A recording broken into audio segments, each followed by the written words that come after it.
Welcome back to the John and Linetia show. So do you get a lot of mail? You get mail? I do. Do you go to the mailbox like on Saturday and be like, oh, I can't wait to get mail? Or do you come home and you're like, and it feels good when you get mail? It does. The only time that I don't like getting mail is when it's someone else's. Sometimes my father-in-law goes out there and gets our mail and he brings us the whole block's mail by mistake. But that's another story. Yeah. Yeah, that's a weird... Yeah, it is. Yeah. Welcome to my life. Yeah, so anyway, the U.S. Postal Service, which has a bit of a crisis as far as funding goes. Yes. Is basically because Congress is in gridlock and pretty much won't really do anything that substantially helps them with their funding. What's their funding? They lose about $25 million a day. Mm-hmm. $15 billion, almost $16 billion last fiscal year. That's because a lot of people aren't using the post office like they used well, to. A lot of it also. Well, yeah, it's first class mail has gone down because you've got email. Mm-hmm. Few people send letters anymore. People are sending emails, mm-hmm. and even the cost of just bulk mail, advertising. I've noticed. Junk mail has gone down. I haven't gotten as much as I used to. It has. People pay their bills online, so then they don't get the the paper bills in the mail. So the first class mail. But that's always been it's a big part of the business, but not the biggest. Then you've got the packages, mm-hmm. Which the post office has competition with UPS.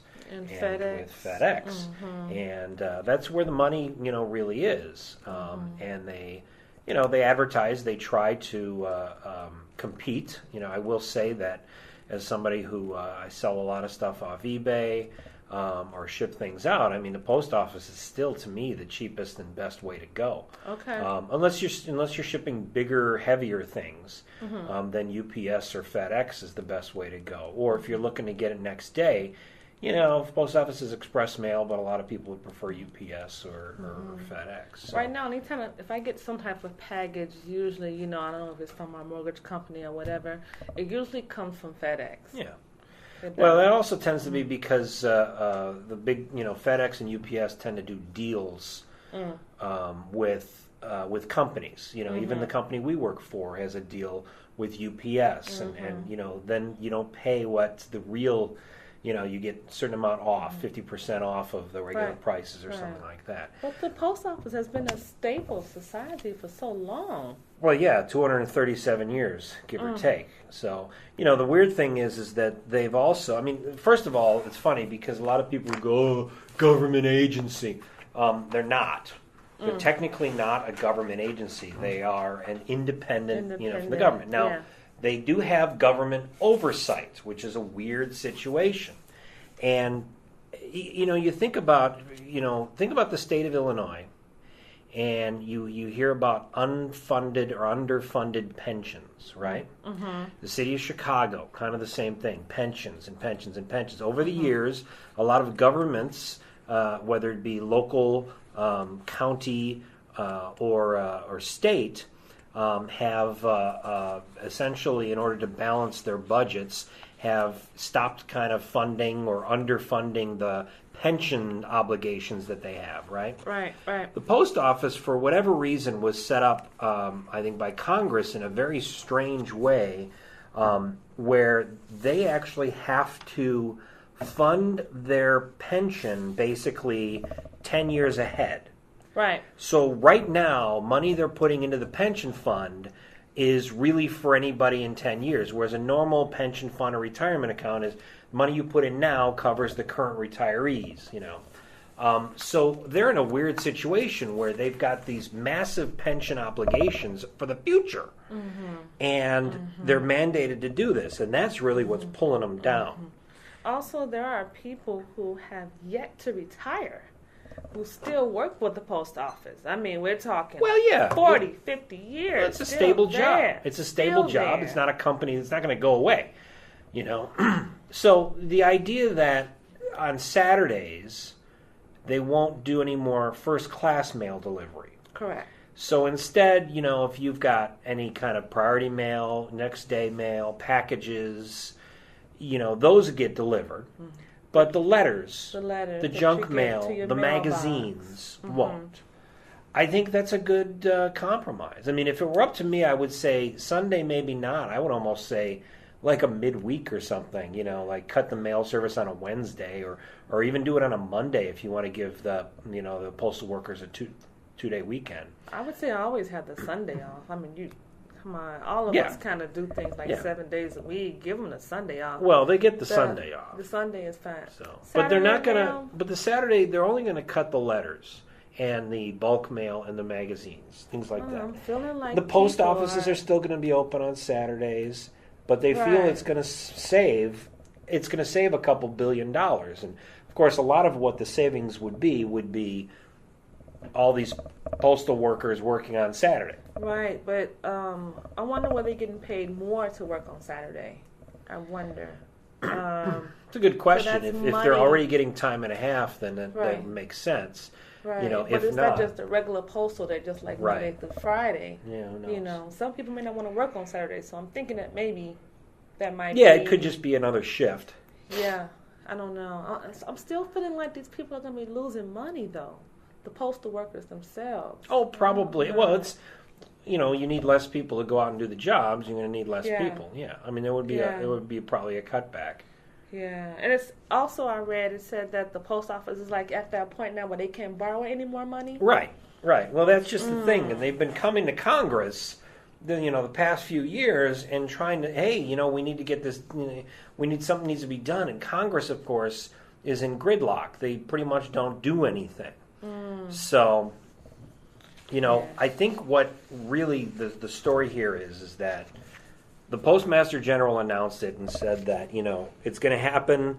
It'll be a while, maybe like 6 months or something like that. What he's basically doing is sending out a message to Congress, hey, do something, or this is the alternative. Right. And I don't think there's anything wrong with that.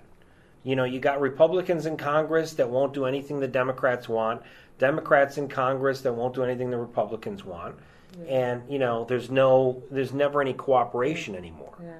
Also, I saw them also talking about how they're going to raise the price of the stamp again.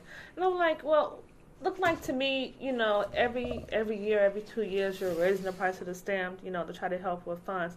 I know the stamp seems to be expensive, but just make it 50 cents at this point. You know what I mean? I mean, to me, coming up with, well, yeah, a quarter and 2 pennies, and you know what I mean, to pay for a 46-cent stamp. That's another thing too, is that Congress has to approve them raising the prices of stamps, even though they're technically not a government agency. Yeah. That's because mail has to be protected. It's against the law for you to handle. Well, mail it's stuff, it's a federal offense if you do that. If you do that. Oh well, I hope everything works out for them. I don't really want to see the United States Postal Service sparse. That would be bad. Yeah, I don't know. I'm kind of in favor of the non-Saturday thing. I mean, it makes sense to me. I mean, I always, think about it. It's just kind of weird that they do it 6 days a week. Not to me. I just think about, people need jobs and people have families to support. So, I guess we're just so used to getting mail on Saturday till we just don't think about them not doing it. Yeah. Yeah. Yeah. Well. Jobs, huh? Jobs on Saturday. Yeah. I just hope everything works out, that's all. You don't want to get your your magazines can't wait until Monday. You know what? I don't have any magazines. I only have bills coming through the mail. You know what? That can wait till next week. You don't get Ebony or Jet. You don't get Ebony or Jet. Come on. I don't subscribe to Ebony or Jet magazine because I'm online. You don't get People? You get People. I don't get People. Oh, come on. I don't get any OK magazine. You get, no. Cosmo? No. I don't. I don't subscribe to any magazines. If I want a magazine, I really just go to the store and get it. Okay. Yeah. What about you? You have any magazines? I get Consumer Reports. Really? I get Guitar Magazine. My husband gets a magazine called Handyman. Handyman. Yeah. Nice. You know, teach you how to fix things around the house and stuff. Does it work? Does he fix things? Sometime. Most of the time he's just sitting there like, ooh, this is a pretty magazine. But, he's reading it going, yeah, I'd love to do that. You know what else he gets? Game Informer. Oh, okay. Yeah. Yeah, he's getting his gaming magazines. Yeah. But no, I don't subscribe. Then he goes to into the any. man cave and plays video games all night. He does.